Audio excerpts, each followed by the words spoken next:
Welcome back, gearheads. Today we're diving into a car that's sleeker than a butter deal on a rainy London street, the 1967 Lotus Europa Series I. This is RetroWheelsVault European special where elegance and adrenaline collide, unlocking the finest machines from across the pond. Built in Europe, driven by legends.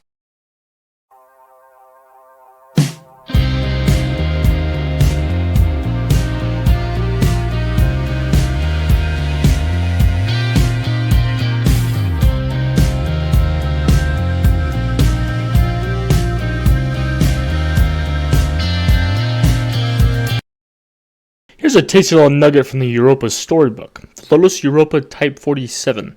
While the standard Europa was already a featherweight road car, the Type 47 was the fire-breathing twin that snuck out after dark to go racing.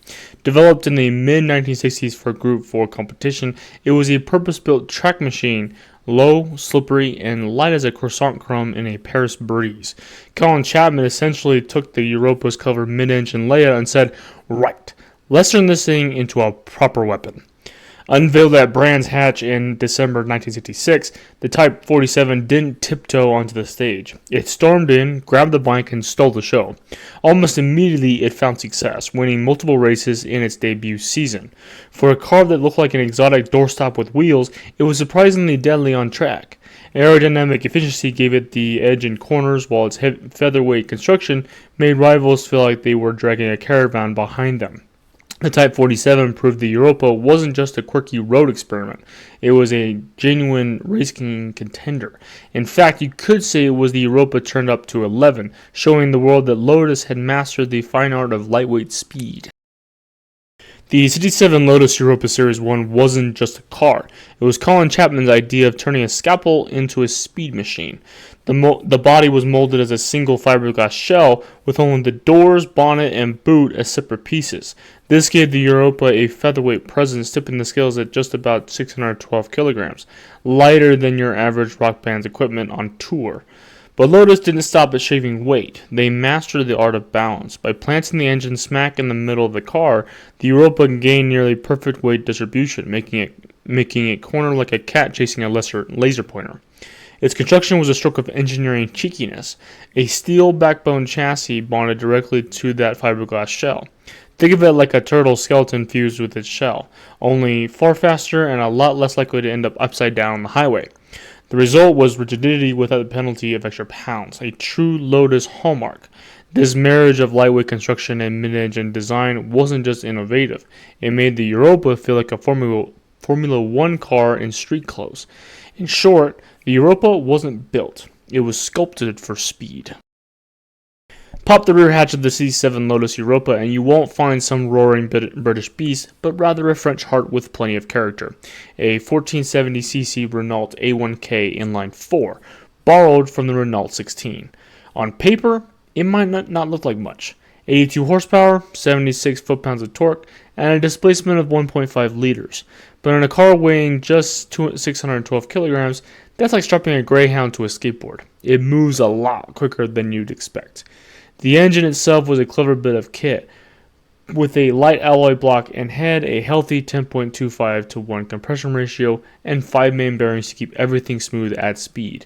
Bore and stroke measured in at 76mm by 81mm, giving it an eager, rev-happy character. Most Europas ran with a single Weber carburetor, though for the driver who liked their morning croissant with a little more bite, there was the option of a Solex 2-barrel carb. Was it a fire-breathing monster? Not exactly. But combined with the Europa's featherweight build, it turned 82 horses into a wild stampede. Think of it less as brute strength and more as a fencing foil. Precise, sharp, and devastating in the right hands. Now, here's why the Europa really flexed its quirky genius, the Drivetrain and Transmission. Underneath its lightweight body, the Series I came equipped with an early Renault 4-speed gearbox, borrowed from the Renault 16 and heavily reworked to suit Lotus's mid-engine ambitions. But here's a kicker. In adapting the transaxle for the Europa, Lotus had to rotate the gearbox and flip the crown wheel. The result? A car that technically had 4 reverse gears and just 1 forward. Imagine explaining that to a traffic cop. Honestly, officer, I wasn't speeding. I was just testing out third gear in reverse. Of course, Lotus engineers quickly corrected this peculiar little problem, but it speaks volumes about the trial and error spirit of the project. Once sorted, the gearbox proved a neat companion to the Renault-sourced engine, sending power to the rear wheels with that pure analog feel only a 1960s sports car can deliver. Sure, it wasn't the slickest shifter on the market, and you might occasionally feel like you were stirring a pot of fondue instead of changing gears, but paired with Europa's lightweight and balance, it gave the driver a sense of being hardwired to the machine, like wearing a mechanical glove made for speed. The 67 Europa's chassis and suspension setup was pure Colin Chapman wizardry, lightweight, clever, and just a little eccentric. At its core sat a folded and welded, minimalist box steel backbone chassis with a fiberglass body draped over like a tailored suit. This formula, first seen on the Lotus Elan in 1962, kept weight low and rigidity high. The earliest Europas had the body bonded directly to the chassis, making the whole thing as stiff as a frozen baguette. Great for handling, not so great when you needed a repair. Hence why later Series 2 models went with a bolted body, giving mechanics a fighting chance. Up front, Lotus relied on a pressed steel wishbones, upper and lower, with a neat coilover spring damper arrangement. Rather than reinvent the wheel, Chapman's team borrowed uprights, ball joints, and trunnions straight from existing parts bins. A very Chapman move. Why spend big when the off-the-shelf bits worked just fine? The rear was where things got spicy. Lotus used a heavily revised version of Chapman's own strut design from earlier Formula cars and the Elan. But in the Europa, the strut pivoted on the hub, meaning it didn't control camber like before. The result? Handling that felt like glue to the tarmac, like roller skates on rails. Step inside the Europa Series I and you'll quickly realize this wasn't a car designed for leisurely Sunday cruises with a cup of tea. The interior of the Type 46 was minimalist to the core, more monk cell than luxury lounge. Lotus founder Colin Chapman lived by the mantra, simplify, then add lightness, and boy, did he mean it. Comfort took a back seat, literally.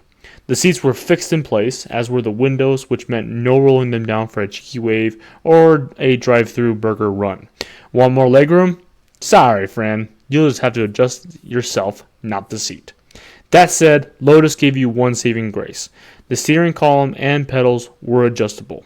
It was Chapman's way of saying, I won't move the house, but I'll let you rearrange the furniture. A bit. By modern standards, the Europa's cabin was Spartan. No air conditioning, no plush trim, and certainly no infotainment screen. But that was the whole point. Technology here wasn't about gadgets. It was about stripping away distractions until only speed and handling remained. Inside a Europa, you weren't pampered. You were plugged directly into the driving experience, like wearing racing overalls stitched to the car itself. When it came to putting power to the pavement, the Europa kept things simple with an open differential. Nothing fancy, no trick limited setup, just good old-fashioned gear work. But Lotus did sneak in a clever tweak. Instead of using the Renault 16 standard gearing, they fitted a different ring and pinion set, giving the Europa a 3.55-to-1 final drive ratio. Think of it as swapping your granddad's walking stick for a Sprinter's spikes. Same basic function, but built for speed. It wasn't exotic, but combined with the car's featherweight body, it made every pony from that Renault engine count. 1967's Lotus Europa Series I was proof that great things often come in small, featherweight packages. Measuring just 160 inches in length, it was shorter than most modern hatchbacks, yet carried itself like a proper exotic. At 67.5 inches wide, it had just enough girth to stay planted through corners, but not so much that it needed its own zip code in the garage. Height? A mere 42.5 inches. This thing was so low slung you could practically trip over it, or use it as a table.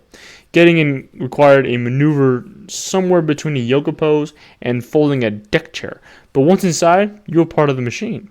The wheelbase stretched to 92 inches, balancing stability with agility, like a gymnast who also dabbled in ballet. And the curb weight? Just 1,350 pounds. That's lighter than a grand piano, or if you prefer, about the same as a dozen average house cats. This lightness was the Europa's secret weapon, making its modest 82 horsepower feel far more ferocious than the numbers suggested.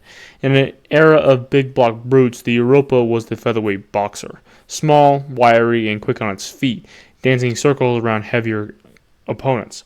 Dimensions didn't just define its size, they defined its very character. The Lotus Europa Series I was a bit like that eccentric genius in school. Brilliant in some areas, baffling in others. Its greatest strength was weight, or rather the lack of it. At just 1,350 pounds, the Europa was lighter than most cars' doors. Pair that with its mid-engine layout and steel backbone chassis, and you had handling so sharp it felt like carving corners with a surgeon's scalpel. It was nimble, efficient, and gave everyday drivers a taste of Formula racing magic.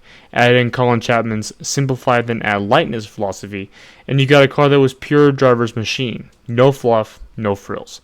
But of course the same qualities that made it brilliant also made it a bit of a handful. Comfort? Forget it. The fixed seats and windows made long trips feel like endurance events, and interior amenities were about as luxurious as a pair of monk's sandals.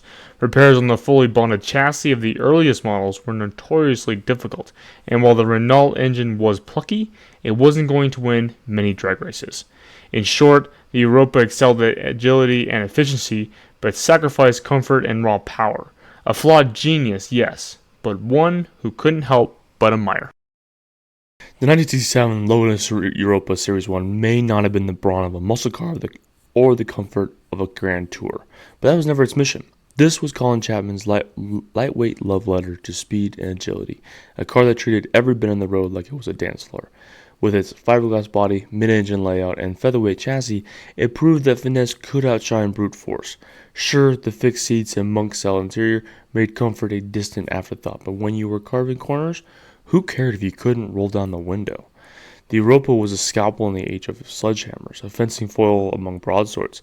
It demanded compromise, but in return, it gave driving purity few cars could match. That makes it a true European icon. So here's a question for you. Would you take a quirky featherweight corner carver like the Europa over a raw, tire-smoking muscle car from the same era? Drop your thoughts in the comments. I'd love to hear where you stand on the great battle of brains versus bronze.